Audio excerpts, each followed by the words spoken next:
की ते आम्हाला मार्गदर्शन करतील.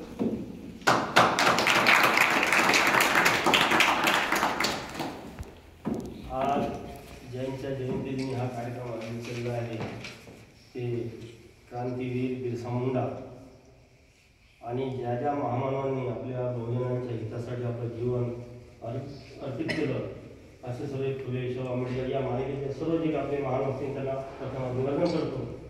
आणि विचार मंचावर उपस्थित आजच्या कार्यक्रमाचे अध्यक्ष प्रशांत भाऊ सोनोने तसेच सेवानिवृत्त गट संवर्ग विकास अधिकारी शिराळे साहेब, बोंद्रे साहेब आणि गृहपाल या वसतिगृहाचे गृहपाल चोर पगारे सर आणि राजेश गवे सर तसेच या ठिकाणी जमलेल्या माझ्या तरुण बांधव आणि या ठिकाणचे सर्व कर्मचारी.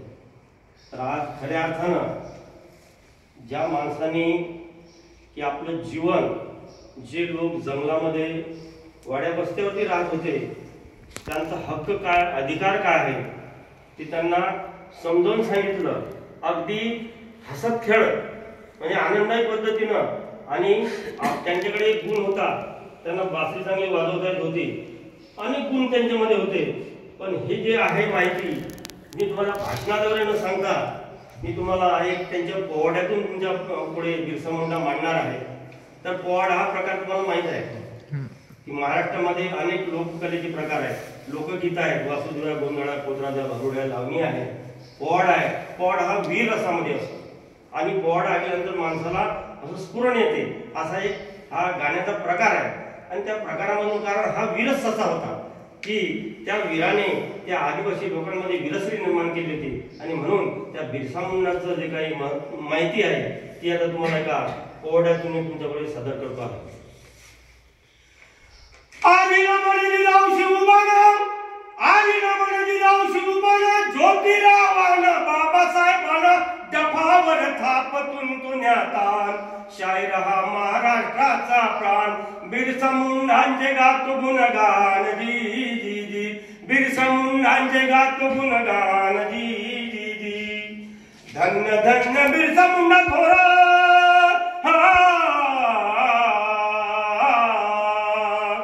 धन्य धन्य बिरसा मुंडा थोरा, कार्य केले भारत फिरून वस्तीवर, आदिवासी जागृत केले, त्यांचे हक्क त्यांना बघा दिले, पहाते महामान ठरले जी जी जी, पहाते महामान ठरले जी जी जी.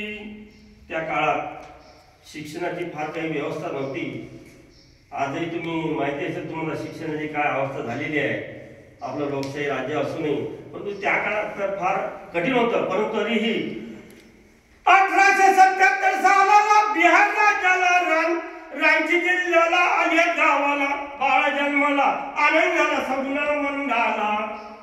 सगुणा मुंडा कोण? सुगुणा मुंडा त्यांचे वडील म्हणजे बिरसा मुंडाचे वडील सुगुणा मुंडा. आनंद झाला सुगुणा मुंडाला, आनंद झाला कुर्मी हातूला. बिरसा मुंडाच्या आईचं नाव कुर्मी हातू. आनंद झाला कुर्मी हातूला, बिरसा हे ठेवले नावाला जी जी जी, बिरसा हे ठेवले नावाला जी जी जी. 1877 सालाला 4थी पास झाला, बंग गावाला संगीताचा छंद असे त्याला. बिरसा मुंडाला बासरी वादन आणि पहाडी आवाज होता बिरसा मुंडाचा. संगीताचा छंद असे त्याला, पहाडी आवाज लाभला, समाजाला जागृत करण्याला जी जी जी, समाजाला जागृत करण्याला जी जी जी. आता वयानुसार वय वाढलं, बालपण, तरुणपण आणि म्हातारपण या अवस्था असतात. मनुष्य तरुण व्हायला लागला की 2चे 4 हात होतात आणि त्याप्रमाणे मग हिराबाईशी विवाह होऊन संसार थाटला. बिरसा मुंडाच्या पत्नीचं नाव हिराबाई. हिराबाईशी विवाह होऊन संसार थाटला, खरोखर संसार थाटला, अकाली मरण आले तिला हो. बिरसा मुंडाला माझा प्रणाम पहिला, बिरसा मुंडाला माझा प्रणाम पहिला. संगीत नृत्य ही कला होती अवगत बघा त्याला, खरोखर अवगत बघा त्याला, निसर्गात रममान झाला हो. बिरसा मुंडाला माझा प्रणाम पहिला, बिरसा मुंडाला माझा प्रणाम हा पहिला. आणि शेवटी काय असते, हा निसर्गाचा नियम आहे, जो जन्माला असतो त्याचा मृत्यू अटळ असतो. परंतु बिरसा मुंडाने त्या काळात जी व्यवस्था होती त्या व्यवस्थेविरुद्ध, आणि आपल्याला भासते की बाबा इंग्रजांच्या विरुद्ध, परंतु ती जी व्यवस्था होती त्या व्यवस्थेतून आपल्या समाजाला जागृत करण्यासाठी बिरसा मुंडाने खूप संघर्ष केला. त्यातून त्या काळात इंग्रजांचं राज्य होतं, त्यांना जेलमध्ये टाकलं. आणि मग शेवटी सन 1900 या बघा सालाला, जूनच्या 9 तारखेला अखेरीचा निरोप घेऊन आम्हास गेले सोडून. करू स्मरण त्यांचे बोध नवा घेण्याला, हा मुजरा त्या राजाला, हा मुजरा. माणूस किती मोठा असला तरी त्याचा पहिला गुरु आई असते. आणि त्याची आई जागृत असेल, बौद्धिकदृष्ट्या, सामाजिकदृष्ट्या, सांस्कृतिकदृष्ट्या त्या बाळावर तसे संस्कार होतात. आणि त्या काळात सुद्धा आमच्या बिरसांनी शिक्षण घेतलं. आजची परिस्थिती अशी आहे की आमच्या ज्या महिला आहेत, पहिल्या 6 वर्षात तुम्हाला माहित असेल की आपल्या मेंदूची 75% वाढ होते. आणि त्या वयात होणारे संस्कार हे पुसल्याच जात नाही. आणि म्हणून आमच्या महात्मा फुलेंनी आणि सावित्रीबाई फुलेंनी पुण्यामध्ये पहिली मुलींची शाळा काढली होती.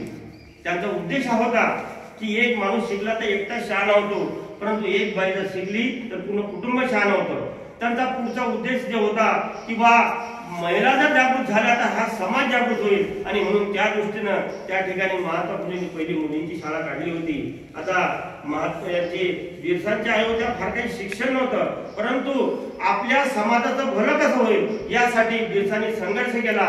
आणि मग आपण अशा महामानवांपासून काहीतरी आदर्श घेतला पाहिजे. आणि म्हणून स्वार्थाचे बंध तोडून त्याग करून वर्तवे जनसी कवणीच ध्यान धरा, त्यागाने वाढवा प्रेम धरा, स्वार्थाविन जन सेवा करा, भावस्कर करी तुम्हा मुजरा. देशासाठी झटा आणि मरार जी जी जी, देशासाठी झटा आणि मरार जी जी जी. बोला बिरसा मुंडा की जय. बोला जय मुलगुलान. जय गुलगुलान. आणि त्या पोवाड्यामध्ये पूर्ण बिरसा मुंडा समस्त सृष्टीतला जणू आपल्याला तो भास करून दिला आपल्या पोवाड्यामधून. सरांना मी परत एकदा धन्यवाद देतो. आणि त्यानंतर मी आदरणीय शिराडे सर यांना आमंत्रित करतो की त्यांनी आम्हाला मार्गदर्शन आणि आम्हाला